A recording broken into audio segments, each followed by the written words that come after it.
Hello there and welcome to 2023's baking vlog. So many of you have been asking if I was going to do this year, and in my mind there was a lot more time before Christmas, and all of a sudden I've realized today, the day that I'm starting my baking, starting this filming, it's 2 weeks before Christmas and I have to get the baking done and ship the boxes out with the baked goods. So if you're new here and you're not familiar at all with this process, I'll take you through, but basically every year I bake about 8 of the same recipes and I package everything up. I have a list of people locally and then family and friends that are out of state that I ship a number of these goods to. So it's just become a tradition. I've now done it for about 20 years.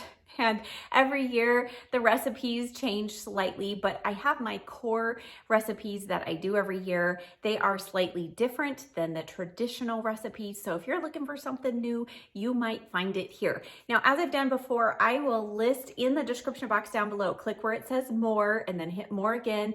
I will put the new recipes there that I'm doing this year. And then I will also link the other recipes that are repeats to my ancient blog that I hardly ever update anymore, but the recipes are still there. So I will link those down below. So in case you want to try out one of these recipes, you can find them. Now, in a moment, I'm going to spin the camera around, but I have started the process. I feel like this year it's going to take me several days. Normally I do this in about a day and a half, but because of my sweet little baking assistant that I have this year, I know that I'm not going to be able to just work for 8 hours straight. So already today I got my hair cut, came back, walked the dog. So I got a bunch of her energy out. She is now currently napping. So I'm gonna get started. Also, to give myself a head start, yesterday I pulled out all of my baking sheets and my mixing bowls. And I also washed all of the jars that I use for the wintertime spice tea. So you'll see that in a moment. And I also then have pulled out all of my ingredients, and I feel like the pile grows every year. I don't know how that's possible, but I've also noticed there's a couple of missing things. So I am doing a Walmart Plus order. This video is not sponsored, but if you are not a Walmart Plus member, this is the month that you might want to consider it, because I'm going to have my final things delivered tonight that I am missing from my recipe ingredient collection. So I'm gonna spin the camera around. I'm just gonna take you through, as I've done before. I'll kind of keep you posted along the way as what I'm making, what I'm doing, but it'll just be a lot of fun. I hope that you enjoy this, and yeah, without further ado, let's get started. So as always, I have cleaned and sanitized the counters, the sink. Here are all of the jars that have been washed. I have all of these baking dishes here. I let them air dry overnight so they can be good and dry, ready to go. My mixing bowl is ready. Let's get started, and we're gonna start right there with Tang and lemonade. I've donned my Christmas apron, so I feel ready now to go. And we're doing wintertime spice tea. This has instant lemonade, it has Tang, then I use decaffeinated iced tea. You want instant tea, you can use regular, but I like to do decaf so that people can drink it at night and not worry about caffeine. It also has sugar, more sugar. You're gonna see lots of sugar. This is not a healthy baking video. And then it has ground cloves and cinnamon. And a quick tip is, if you use a lot of a certain kind of spice, you can buy your spices in bulk. And I just have a fresh bag. This is just ground cinnamon. I'm doing several batches of each recipe. For this recipe, I'm probably gonna do actually 8 batches because I give out a lot of tea. And so I'm going to put 2 batches in each one of these Ziploc bags and then mix it, and then I will, at a certain point later today, actually transfer the tea to the jars that you saw. Let's get going.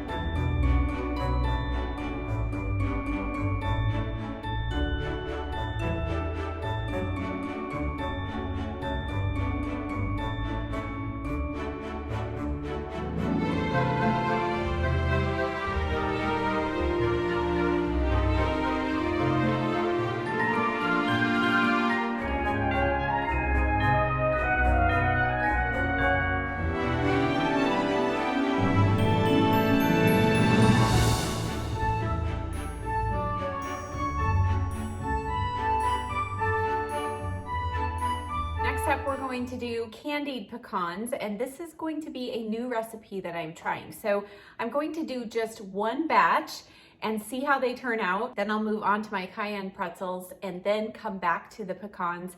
If they turn out great, then I'll continue with this recipe, and I'll be sure to note it down below.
Okay, after taste testing the nuts, I did one recipe as written just with cinnamon and vanilla, and my husband and I felt like maybe it could use just a little extra spiciness. So I did a second batch, added a little bit of allspice, cloves, and nutmeg, along with the vanilla and cinnamon, and a little bit of salt. And I think this next couple of batches, I'm gonna do the same thing, except I think I'm gonna leave out the nutmeg. I don't think we need the extra. And now I'm switching over to the beloved Holland Farms pecans. My brother always sends me a huge bag of these. They're from Georgia, where my brother lives. And these are so delicious. So I wanted to do some experimenting first using the Diamond brand pecans, but now we're gonna use the Holland pecans. Now I will say this recipe is super quick because I'm not having to go to the oven and stir them every 15 minutes for an hour and a half. So this is actually going quite quickly, but I am just doing one small batch at a time. So I'm gonna get started now with the third batch of pecans and just keep going. And then I also have the cayenne pretzels in the oven. I need to stir those, but those are also cooking. And then I've brought out my heavy duty pot on the stove because I'm going to do peanut butter fudge today as well.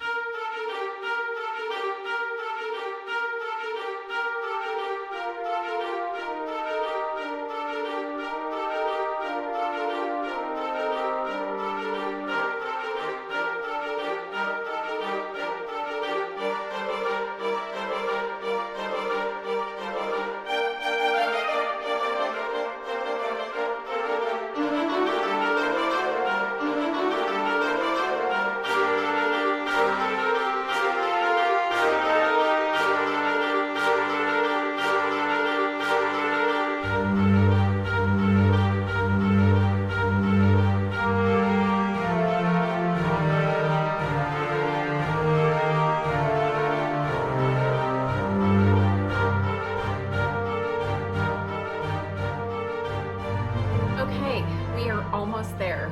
I had to take a big water break because I don't know about you, but as I'm baking, I get really thirsty. So we are done with cayenne pretzels behind me, spiced pecans. I have tea done, and I also have the peanut butter fudge done. I don't know if you could tell as I was cooking it, but I was getting a little stressed because it started scorching. I think it turned out okay, fingers crossed. I don't know, I feel like with fudge, it's always a gamble. So it looks good, but a little tip for you, and I had forgotten I did this I think 2 years ago, and it makes it so much easier, but just put muffin cups in a muffin tin and scoop the fudge in there if you're going to do what I'm doing and give it to several people. That way you can just pull out each one. I'm gonna put it in bags still, but I just feel like it's going to save me one extra step. So fudge is setting up. I think it's gonna be good. And now one more recipe I wanna do tonight. I think I'm gonna do caramel bars. That is a recipe that's multiple steps. It's not hard, but it is a little time consuming. And if I can get that knocked out tonight, then that's one less thing I have to do tomorrow. And it's a recipe that uses both of my glass pans, and I need those glass pans tomorrow. So I'm gonna go ahead and get set up for that, and we'll get started on caramel dream bars. Okay, we have a slight change of plans. I forgot that a couple of the ingredients I am waiting on to be delivered from Walmart. So instead, I'm going to do the sugar cookie bars. And that's okay because that's a two-step thing. I need them to be completely cooled so that I can frost them. So final recipe tonight, sugar cookie bars. I've got the butter melted. Let's get going.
One last thing I'm going to attempt to do, you can see my puppy is getting a little impatient. She wants some playtime. So I am going to try and fill my jars tonight with the tea. So if I can at least do that, I may also try to get the pretzels in bags as well. It will be nice just to not have everything to box up and bag up all at once. So I'm going to attempt that. We'll see how it goes. I'm gonna try using a cone coffee filter. I'm gonna cut the bottom of this off.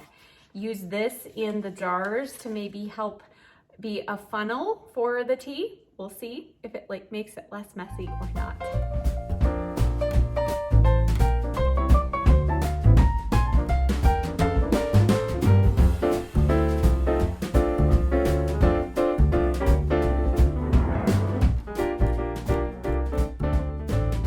Welcome to day number 2 of baking. I am really hoping that today is going to be the day that I get all of the rest of the items actually baked and frosted and all of that. Packaging everything up might be spilling over till tomorrow, but we're starting off with, I'm going to make the dough for the ginger spice cookies so that that can go in the refrigerator. Then we're going to work on caramel dream bars and a new recipe that I'm trying out today. So I've got all of my ingredients pulled out, so we're going to start mixing up everything. The dog is napping now in her bed, so I'm going to take advantage of that and get going.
Finished up the ginger spice cookie dough that is in the refrigerator, and now I have pulled out everything for the caramel dream bars. Now I do a double batch, but I like to mix them up separately because I just think it makes it so much easier to measure out precisely between pans.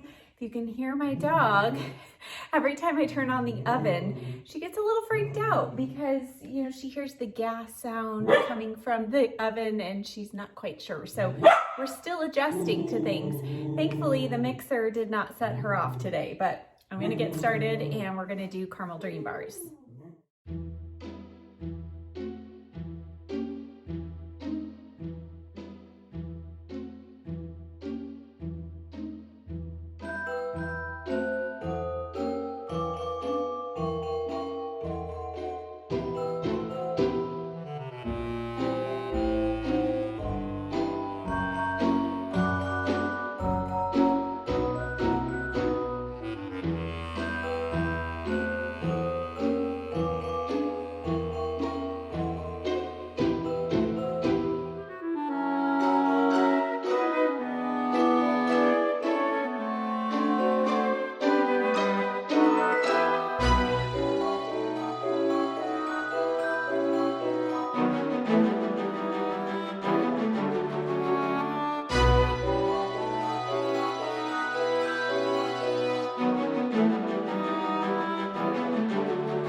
As you can see, the caramel bars are out of the oven. They are cooling, so now it is time to do the ginger spice cookies. I have, like I did last year, I'm gonna use the cane sugar to roll them in, but I think I'm gonna do them slightly bigger than last year. So instead of using a cookie scoop, I'm going to start off with a tablespoon and do them just a little bigger. I might change my mind, but you know, that's the perks of being my own baker, right? Making up my own rules. So the dough has been chilled for probably about 2 hours at this point. And this is always the day when I feel like it takes forever to see things be accomplished because there's multiple steps, but we're getting there. Right after I get these cookies in the oven, then we're gonna do, I think, my new recipe and then the chocolate Chex mix. We'll frost the cookie bars and then finish out with almond bars. We still have a lot to do, so we better get going.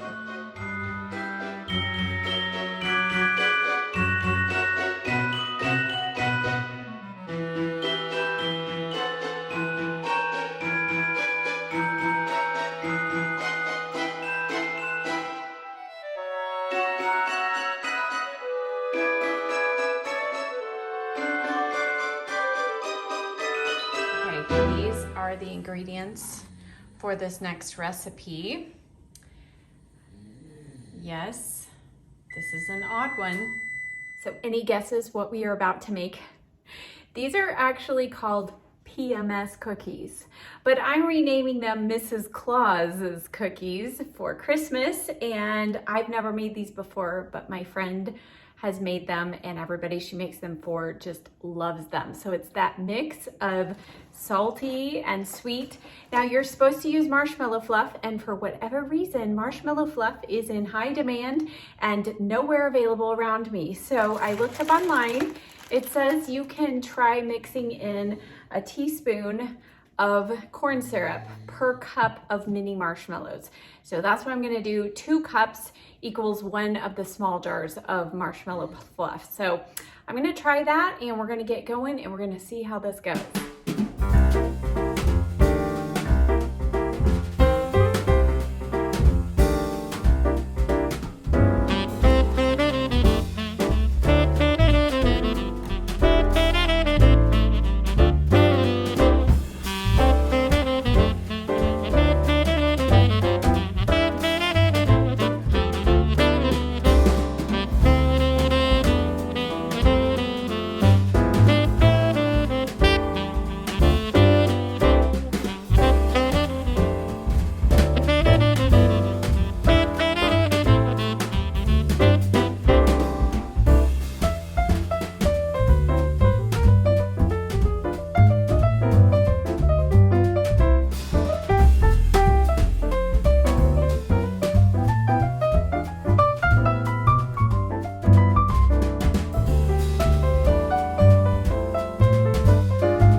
asked Gracie to encourage her mama to tell her she can do this. We are down to the final 2 recipes. I'm gonna go ahead and do the Chex Mix next. It's the chocolate Chex Mix. And then I'm going to finish up with the almond bars. I'm doing that because my butter is not quite soft enough for my almond bars, and I just prefer it to be more room temperature rather than melted. I think it works better. So we're gonna do the chocolate Chex Mix. I've cleared off a part of the island so that I can spread it out, and I'll do all the drizzling of the chocolate. And at the same time, I'm going to drizzle a little bit of white chocolate on top of the Mrs. Claus cookies just to kind of make them look extra pretty. So final 2, let's do this.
I stayed up super late last night getting all of the goodies wrapped up.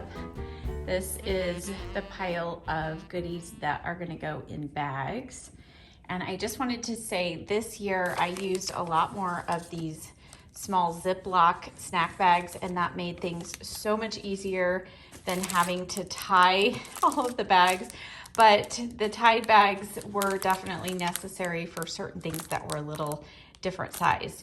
Also, for the fudge, it worked out so well to use those cupcake holders because all I had to do was just pick up that holder, put it in this bag, and the peanut butter fudge is nice and contained, and it looks pretty too. Lastly, I spent time just handwriting these little labels. These are pretty inexpensive labels I got off Amazon and used a chalk marker. So all of my wintertime spice tea jars are ready to go. We have the large size and the small size.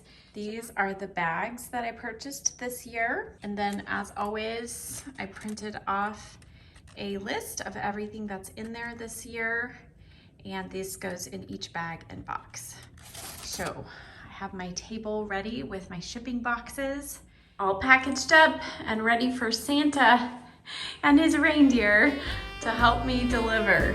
I might take my little elf to deliver the local ones as well.